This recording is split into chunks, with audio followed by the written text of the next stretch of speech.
De beste monteur van Nederland komt uit Westergeest.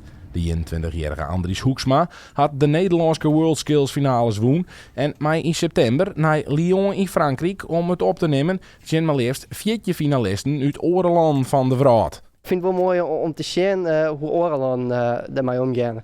Dus die techniek is wel hetzelfde, maar de manier op, dus dat is heel anders. Ze kun je alle sensoren testen van de hele machine.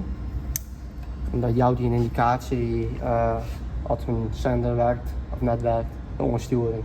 We hebben 6 onderdelen en een van die onderdelen is bijvoorbeeld een inspectie. En dat is voor aflevering voor een klant, zeg maar. En het belangrijkste is dan een nulbeurt uitvoeren.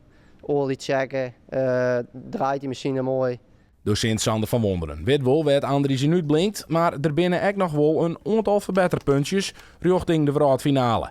Hij is heel goed in echte techniek begrijpen. Hij weet heel veel van techniek. En waar hij in moet verbeteren, dat is nog het procedureswerkplaatshandboek en vooral veiligheid. Hij slaat nog wel stapjes veiligheid over en dat is bij de wereldkampioenschap het allerbelangrijkste. Een storing, een 4-cilindermotor, een V6 of een V8. Voor Andries is het net gauw te gek. Maar waar komt dat eens bij? Ja, we thuis hebben we een Leemendroos, zeg maar. En dan ben je alle dagen bezig met trekkers, zeg maar. En dan zie je wel servicebussen op hier staan en dat die machine monteurs, zeg maar, die machine wel helemaal maatje.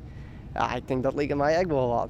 Zelfs een machine we helemaal klein maatje van dat we dezelfde mee voort kennen. Leraar van Wonderen zocht voor Andries wel kansen in de Vraatfinale. Dat is natuurlijk een hele uitdaging. Er doen 15 landen mee. En om van die 15 ook nog de beste te worden, is heel lastig. We hebben als doel gesteld een podiumplaats.